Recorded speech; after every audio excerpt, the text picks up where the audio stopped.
Hey guys, just wanted to let you know I'm doing another edit my video challenge. Okay, it would really help out if you edited my video. Please somebody edit my video. If you go to my community tab right now, I have all the instructions. Literally, you have.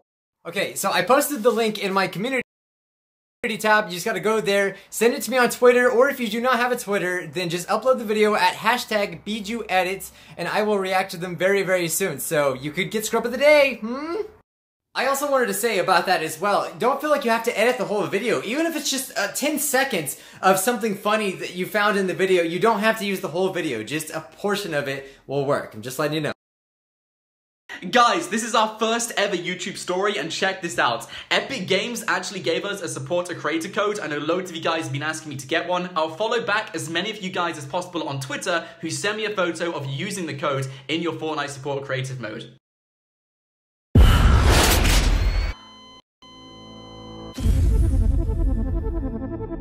Most of your body was destroyed, but your brain was miraculously intact. A normal teenage girl's brain, if there is such a thing.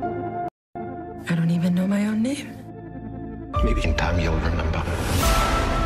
Since the war, this has become a dark and desperate place.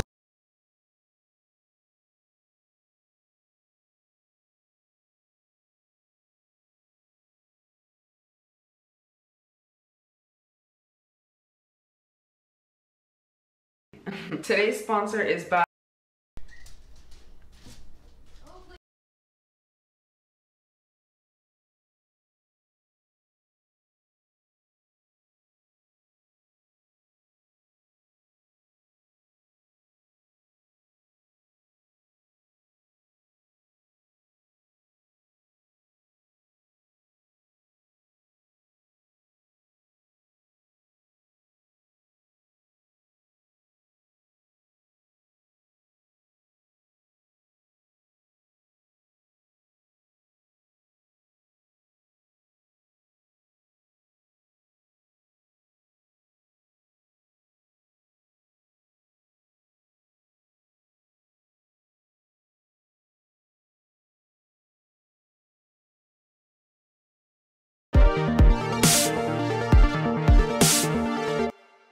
Welcome to the Kill Count, where we tally up the victims in all our favorite horror movies. I'm James A. Janice, and today we're looking at Pet Sematary, released in 1989 and based on the 1983 Stephen King novel. I read Pet Sematary last year when I heard about the upcoming remake. It's really depressing. In fact, it wasn't even published until 5 years after King wrote it, since he was so reluctant to have such a dark story released. I absolutely loved it, but this 1989 screen adaptation?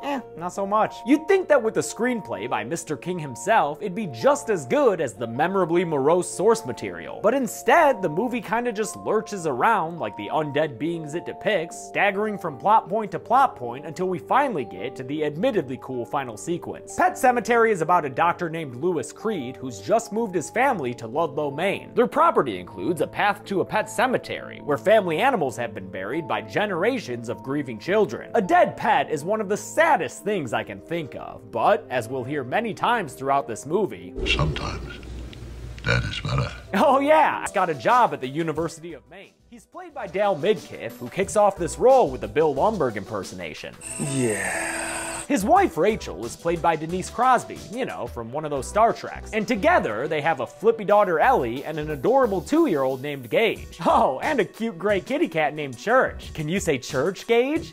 Cat. Good boy! Oh, what a happy family. Ellie has a minor tire swing accident, and while her parents are tending to her scraped up knee, baby boy Gage gets a little too friendly with the trucks on the road. In fact, this precocious poopy butt walks straight into the road, and might have been squashed if not for Judd Crandall, the Creed family's new neighbor. They thank him for his baby scooping and ask him about a trail they've discovered on their property. Yeah, that's a good story. A good walk. I'll take you up there sometime. Later that night, Lewis goes over to Judd's house to share a beer and watch the trucks go by. Yeah, that's one mean road, all right. They talk about the road and how that trail leads to a pet cemetery. And honestly, the huge chasm in acting ability here is almost painful to watch. There's that damn road. Uses up a lot of animals. Dogs and cats, mostly. My little girl's got a cat. Winston Churchill. Call him Church for short. Oh, Sorry, what were you saying about Churchill there, dude? I nodded off trying to listen to you. Yeah, Dale Midkiff seems like a nice enough dude, but his performance as Louis Creed kinda sinks this movie for me. It doesn't help that he's in so many scenes right alongside Fred Gwynne being the best. The next day, as promised, Judd takes the Creeds up the trail to the pet cemetery. Rachel immediately hates the place because she's got some hangups about death. I mean, who doesn't, right? But Judd reckons that kids gotta learn about death somehow, He even buried his own dog, Spot, here in 1924. Cool graveyard, Judd, but what's with that deadfall over there? Or should I say, undeadfall? Dun dun dun! The cemetery trip gets Ellie scared about Church dying, so hopefully this dude can convince his daughter that Church will be fine. Honey, Church will be fine. Yeesh, ain't nobody buying it with that sales technique. No wonder she ends up crying about it. What the fuck ever, though. Ellie gets to go to sleep with Church tucked in right next to her? What? That's the cutest thing I've ever seen. Lucy, why don't you do that at bedtime? To make Church less of a wildcat, the Creeds intend to get him castrated, even though Ellie's against it. I don't want Church to get his nuts cut, Daddy. She said nuts. Apparently she learned that kind of language from Missy, Creed's housekeeper, who has plenty of reason to swear since she's got a bad case of stomach cancer. She refuses Louis's offer to take a look at it, though, and he leaves for his first day at work after kissing his wife and adorable son goodbye. I kissed you. Bye-bye. Bye-bye. Wow, that is one cute baby. Too bad Louis's first day at work is a disaster, since this teenager named Victor Pascow was brought into his office with half his frickin' head still back there on the sidewalk. Yeah, this kid is deader than a possum's playtime. I mean, Louis even does the movie eye-closing thing. And look, you can see his frickin' gyri and shit. Yup, 100% definitely a kill. Don't worry, I wasn't wrong. Victor's just popping in from the afterlife real quick to tell Lulu that the soil of a man's heart is stonier, whatever that means. And he's not done ghosting around yet, because later that night, Louis gets a midnight hour wake-up call. Come on, Doc. We've got places to go. Louis reluctantly follows the ghost boy in short shorts out to the trail, where they're piping in a fog machine real nice and evenly. Great work there, G&E. When they get to the pet cemetery, Victor instructs Louis never to go further, to where the dead walk. Yeah, in that blue zone back there. We color-coded it so you could see it better. Louis crumples to the ground as Victor floats away with a warning. The barrier was not meant to be crossed. And then Louis wakes up. I bet he's thinking it was all just a dream, huh? Yeah, maybe if dreams left your feet dirty, idiot. Yeah, you grab that hair in mild confusion. Eventually, it's Thanksgiving season, and Louis is staying home while Rachel takes the kids to her parents' house without him, because apparently his in-laws just don't like him that much. I can see why, though. First thing this dude does when he's in bachelor mode is to dress up like an Adam Sandler SNL character. He gets a call from Judd to come over because his cat may have gotten hit by a truck. Aw man, I hope that's not the case. That would be a very emotional moment for anybody. Yep. That Church, alright. Or I guess just an everyday matter of fact. I'll spare you the shot of Louis peeling his dead cat off the frozen ground because nobody likes to see a dead cat. Least of all Ellie, who Louis knows is gonna be a wreck when she finds out. Judd feels bad just thinking of how sad she's gonna be, so he says that, maybe there's a better way. He takes Louis to the pet cemetery and says that they're headed to the blue zone. Whoa, just yonder over that land dam there, Louis is reluctant because of his dream zombie's warning, but he follows Judd anyway because, come on, who wouldn't want to hang out with Fred Gwynne as much as possible? During their lengthy journey through the woods, they hear a big ol' scary monster growl.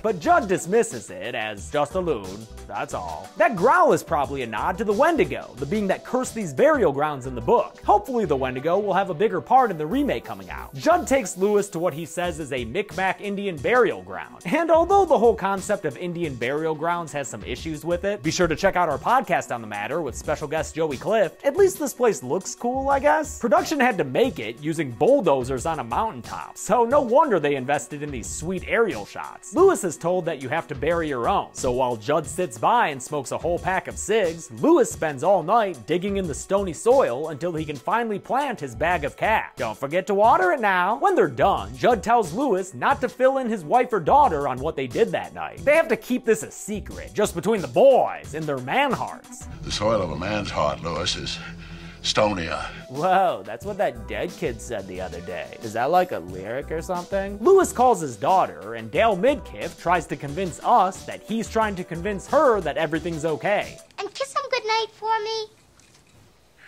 Yuck. Kiss your own cat. Maybe next time. Let's get a little bit of that baby acting though. Hi, Daddy, I love you. Wow, he is cute as all get out. No wonder baby actor Miko Hughes would go on to be the kid in New Nightmare 5 years later. In fact, while kid characters are often played by twins, Ellie Creed, for example, is played by a pair, director Mary Lambert insisted on casting Miko even though he didn't have one because she knew he'd be the best 3-year-old actor they could hope for. The next day, Church shows up and scares Lewis right into a Three Stooges routine. Lousy cat, why I oughta. Upon closer inspection of this adorable little kitty actor, Lewis notes how bad Church smells and sees that he chewed his way out of the bag. He also finds out that new Church isn't a nice kitty. Lewis beers it up with Judd and asks him why his dead cat has come back to him. So Judd transitions into a flashback to when he was a little kid and had buried his dog Spot in the Micmac grounds, only for the dog to come back all growly and mean. The grave Lewis saw in the regular pet cemetery was when Judd buried Spot a second time, and where he thankfully stayed buried. Immediately, Lewis asks the most obvious question. Has anyone ever buried a person up there? Christ on his throne, no. Well, sorry, Judd. I was just asking, okay? Apologies to everyone who apparently finds Dale Midkiff super hot, which is a surprisingly large number of people. Because I'm gonna skip over his little tubby time scene and get to when he picks his family up at the airport. What, right there on the tarmac? I thought that kind of meeting was only for ex-presidents and AGs. Ellie tells Lewis that she had a dream about Church getting killed and buried in the pet cemetery. But Lewis gaslights his daughter and tells her, nah, that shit ain't real. Oh yeah, Lewis? Then why Church smell like dumpster ass? I hate that smell. Yeah, I hate dumpster ass smell too, kid. In case you forgot this was a kill count, let me remind you with a real random death. Missy the housekeeper can't stand her stomach cancer pain anymore, so she hangs herself in her basement. Yeah, it's completely out of nowhere, probably because this character was written in to replace Judd's wife, who is a whole nother heaping scoop of sadness in the book.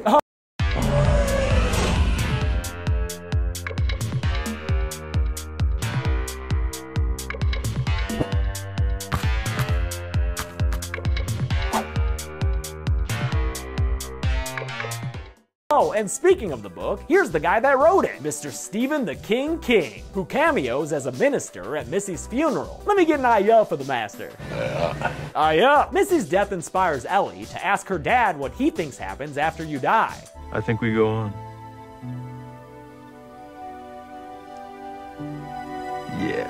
Yeah, nailed that line. Rachel, on the other hand, still has a hard time dealing with death, and she tells Lewis why in a flashback story. When she was young, her sister Zelda had spinal meningitis and was kept in the back of Rachel's house like a dirty secret. Zelda's physical deformities scared Rachel a whole bunch, and to make matters worse, Rachel was the only one home when Zelda died by choking to death on some food.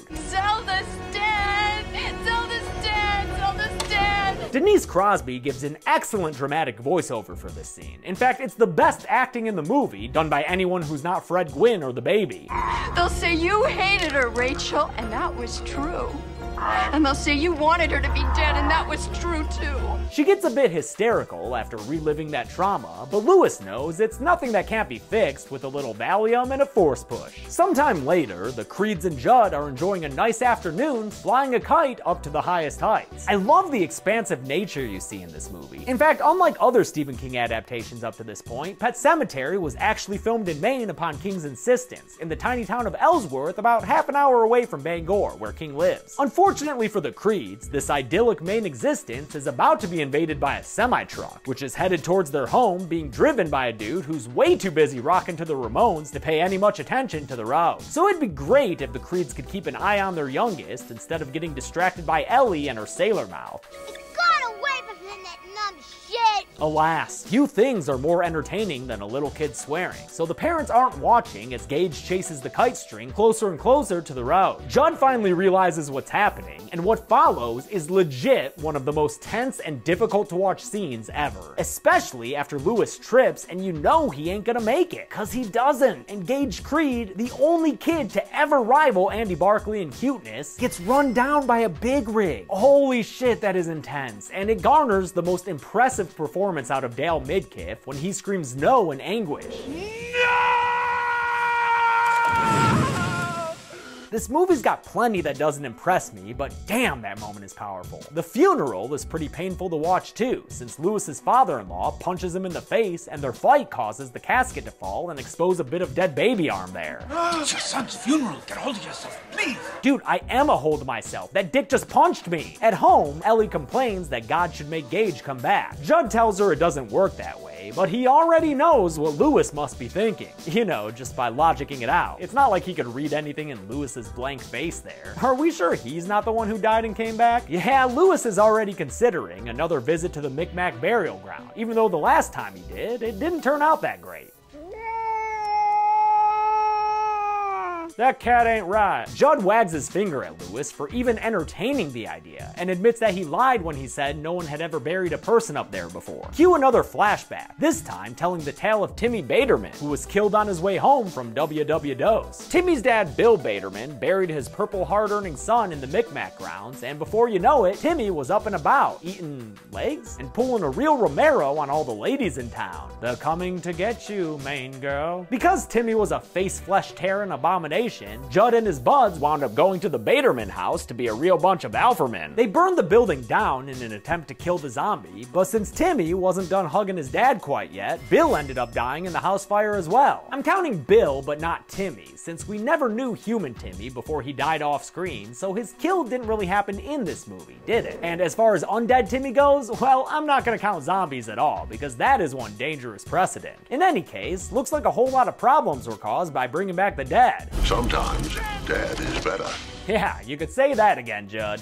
Well, sometimes dead is better. I didn't mean literally, but... Sometimes dead is better. Okay, we got it, dude. Rachel decides to take Ellie to her parents' house in Chicago, while Lewis hangs back to tie up loose ends regarding Gage. Ellie doesn't want to leave her dad alone, though, because she's been getting dream warnings from someone. Someone named Pax Cow. Pax Cow? What? Is that like the new bovine mascot for Penny Arcade? It's a real sad moment for Lewis as he watches his family get on the plane, right? Is that sadness? Yeah, maybe zoom in real hard and see if we can find any emotion there. Anything? No? Still nothing? Ah, forget it. In Chicago, Ellie keeps getting dream visits from Pascal, telling her that Lewis is gonna do something bad. She relays his zombie dream warning to Rachel through a bunch of snotty tears, but Rachel just can't figure out what the hell Pascal means. Pascal? Where do I know that name? Pascal.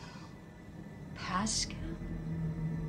Was she saying Pascal? Her phone-a-friend lifeline was a dead guy. That's ironic, don't you think? Recognizing Pascal's name, she tries to call Lewis, and when she's unable to reach him, her mother tries to quell her qualms. Probably went out for a hamburger or a chicken dinner, dear. You know how men are when they're alone. Yeah, you know how us guys be. When the wife is away, it's meat-eating time. She calls up Judd, interrupting his mustard dinner, and asks him to keep an eye on Lewis, which he agrees to do. I mean, it's not like it's a hard task for the guy, it just means relocating his beer drinking and cigarette smoking to the front porch. During all this, Lewis has broken into the cemetery and by now has dug up Gage's casket. After cradling the corpse for a mo, he heads home to bury that boy, sneaking past Judd with ease since the old feller wound up sleeping on the job. Lewis carries Gage over the deadfall and into the blue zone, which is extra active tonight with the sounds of roaring and maniacal laughter. What is that place, frickin' Arkham? It's also got a whole bunch of fog and falling trees, so maybe don't go camping in the blue zone, yo. Hey, you know what? We keep hearing all these evil roars. Could we maybe get a glimpse at the beings who produce them? Oh shit, never mind, dude. They can go on just being noises, my beat. Meanwhile, Rachel has been having nightmares about her sister Zelda and starring in her very own sitcom called My Friend the Ghost, because all of a sudden, Victor Pascal is a comic relief spirit. Man, I've had it with these motherfucking ghosts on this motherfucking plane. Victor's comedy craps all over this third act, as he delays a gate closing for Rachel's transfer flight and even helps her rent a car? What the fuck? I will say, however, that his makeup is very good, and I even have an extended fun fact about it. You see, the makeup effects in this movie were primarily done by two people, Lance Anderson, who had worked at Stan Winston Studios and helped out with effects on The Thing, and his son, David Leroy Anderson, who would go on to work beside Rick Baker for doing makeup effects on AKA Nancy from A Nightmare on Elm Street. Yeah, y'all, Nancy Thompson helped create all those nightmare monsters in Cabin in the Woods. So it's kinda crazy that Miko Hughes here ended up playing Heather's son in New Nightmare, because she would have married married David right after he did all the makeup on this movie. Horror's the friggin' best, man. Okay, back to this movie. In opposition to Pascal's benevolent spiritual guidance is the cemetery itself, whose powers cause Rachel to get a flatten his dirty ass shoes off.